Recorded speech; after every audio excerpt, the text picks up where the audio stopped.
On the scene, on the story. News on 6 starts now. I know I'm different. Very different. First at 9 tonight, former Tulsa police officer Betty Shelby talks about her life now, 1 year after a jury acquitted her in the shooting death of Terrence Crutcher. Good evening. I'm Ashley Isbecki. And I'm Brian Dorman. News on 6 crime reporter Lori Fullbright interviewed Shelby today and joins us now to tell us what Shelby had to say. Lori? So right now, Betty Shelby is a deputy with the Rogers County Sheriff's Office. She tells me that she is focusing on the future, not the past. And she says her faith and her family are stronger than ever.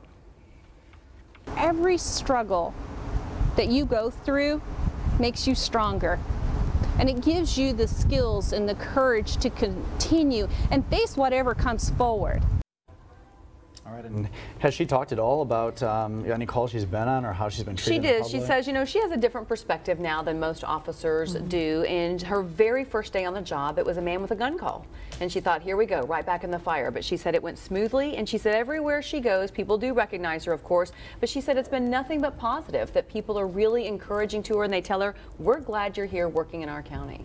So what is she doing outside of work at this point? So she teaches classes now to other officers about how to go through a critical incident, not just to survive, she says, but succeed. But she says there's so much that goes into it that she wasn't prepared for mentally, financially, not just physically. So she really feels it's important to help other officers who have gone through the same thing.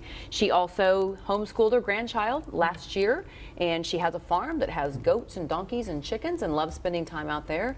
And then her husband left TPD also. He was a Tulsa police officer, and he is now with the Creek County Sheriff's Office. She also told you she feels a little bit differently now. She does. She says, you know, when she has an encounter with somebody, whether it's an arrest or a ticket, she now thinks, how is this going to affect their life beyond this moment? Because now she knows what it's been to be arrested, to have to come up with bond money and things like that.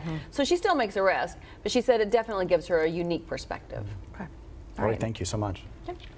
And Lori, we'll see your complete interview. All right, today we had showers and thunderstorms. Some of them were severe. The storms actually started as a complex over Oklahoma City, rolled along, churned along, making their way along I-40. They were severe from Muskogee basically to Taos.